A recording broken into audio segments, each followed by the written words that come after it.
Hello and welcome to our vibrant conversation on the topic of the foundations of violin posture. Today I'm going to share a little bit about equipment, the basic equipment that is necessary for good posture, and how to hold the violin, how to hold the bow, and just some general comments after that. So let's dive right in with equipment. So obviously, you need the violin and the bow, but for posture purposes, I highly recommend a shoulder rest. And you want to get one that has the rubber feet. Sometimes they make the feet with plastic, and then they have little rubber tubing to protect, and that tubing will wear out and end up scratching your violin. So, my two favorite brands are Everest, which is what I have right now, or Kun, which is spelled Kun. And so get yourself a nice shoulder rest. I will say you can spend forever playing around with different shoulder rests, different chin rests, and honestly never be happy because you're probably not going to find one that's just like, I love this, it's comfortable. Probably you need to get used to it a little bit. It might not be the most comfortable thing ever. And I just don't want you to go down the rabbit trail of spending tons of money on all these different types of shoulder rests and chin rests.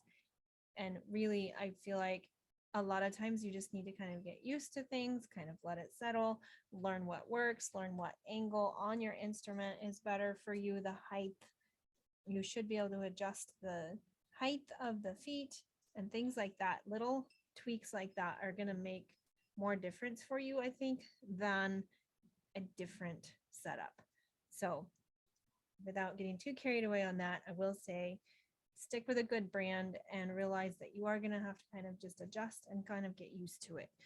Okay, as far as the chin rest goes, I recommend a side mount chin rest rather than a center mount chin rest. I do not like the center mount chin rests. They end up having to be quite thick in order to get over the top of the tailpiece. So try to make sure you're getting a side mount chin rest. These style of chin rest are called the Dresden style or the Kaufman style chin rest.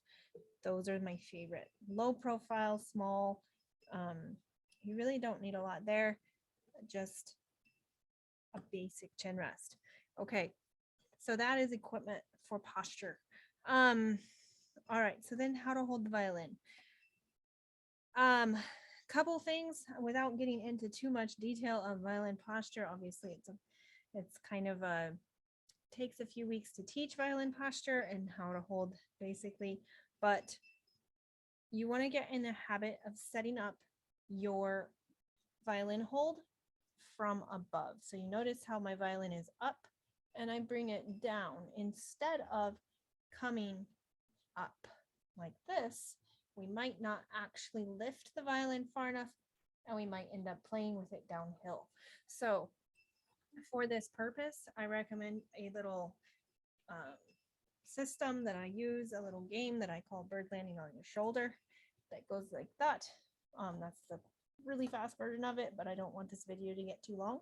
So basically just the important thing is that you do come from above, set it to your chin and shoulder, and then kind of relax it down, and it should almost be uphill because of the weight of your hand is what's going to bring that to level. Okay. And I already kind of talked about the chin rest and shoulder rest support. So I kind of talked about that in depth, but that is important. There are players that do not use a shoulder rest at all. And I think that that is mostly just a different way to play. I know some very, very good players that do not use a shoulder rest. It's not what I recommend. It's not how I teach. I feel like we need that extra support, but there is a pretty big debate about that.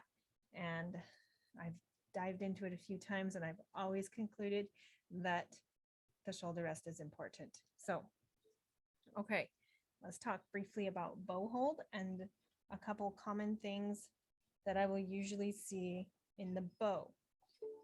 All right, so the bow needs to have a curved thumb, soft and rounded fingers, and the fingers should be angled to the stick rather than straight on.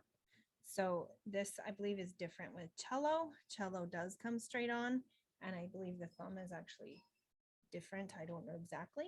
But for violin, you do want your fingers coming from an angle, much like this. So what I would recommend is that you support the bow on the string, and then just remembering. So I actually do wear my watch on this hand, but um, see, if my fingers are straight to the stick, I can't read my watch because my watch is really pointed at the ceiling. So rotate as if you were reading your wristwatch, you know? You're just like, okay, what time is it? And you turn that to you so that you can read that.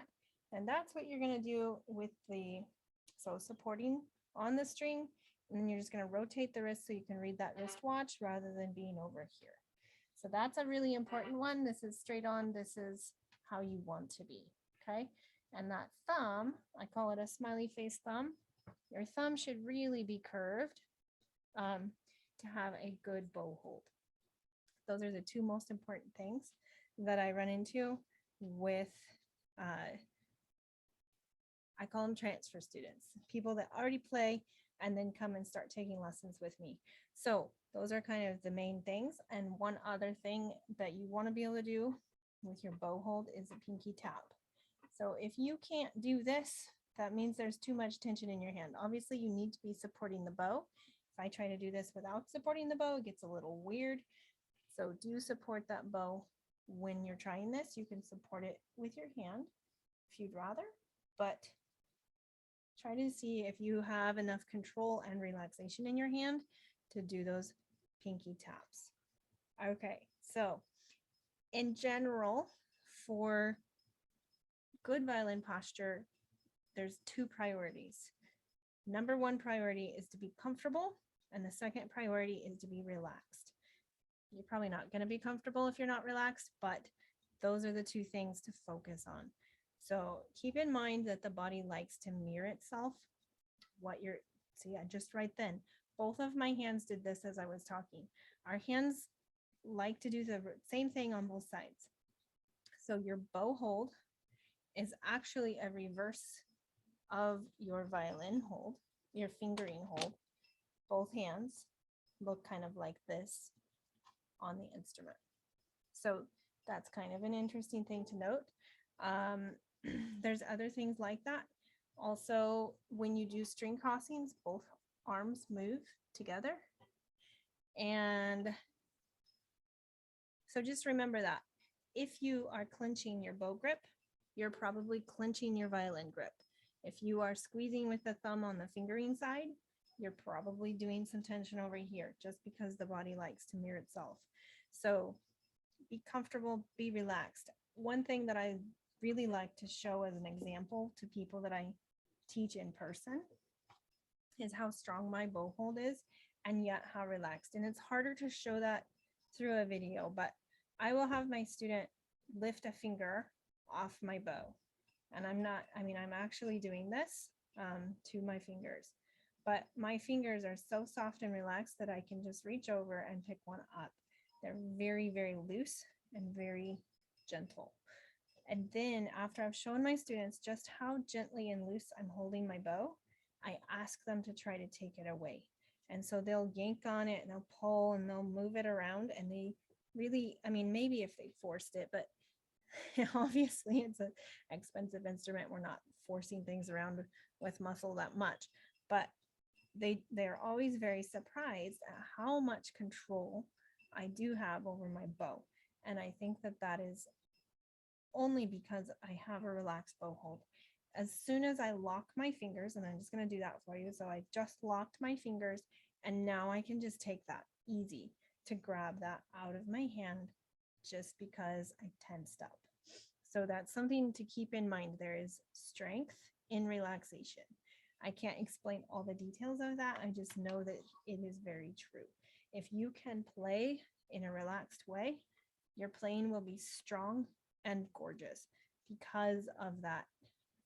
It's a strong confidence, I guess, but there's kind of that balance there. I think that relaxation is a pretty big priority in your violin playing, especially in your posture. So hopefully that got you thinking about some things, and maybe asking some questions about your own violin playing posture. Obviously, I didn't go into depth about how to hold the violin, how to hold the bow. I just covered kind of some general stuff that will come up often with, like I said, transfer students and new students with me. And so let me know if you have any questions about any of that. And also, please remember that I do have the option to take a single lesson with me if you would like to, just to kind of get a posture makeover, you could say, where we can work out all of the little things just for you, how you're holding it, where you might have tension in your violin posture. So if you want to take advantage of that, you can find it on my website. You can just reach out to me and let me know. And I do also offer a free trial lesson to anybody that considers taking lessons with me. So that might hit on some of that too. Okay, so I'm going to leave you with that for today's Vibrant Conversation. And I will see you in April around the middle. I think it's the third Saturday of April for our next Vibrant Conversation. And I have not chosen the topic yet. So if you have a topic that you would like to kind of go over together, let me know and I will focus on that.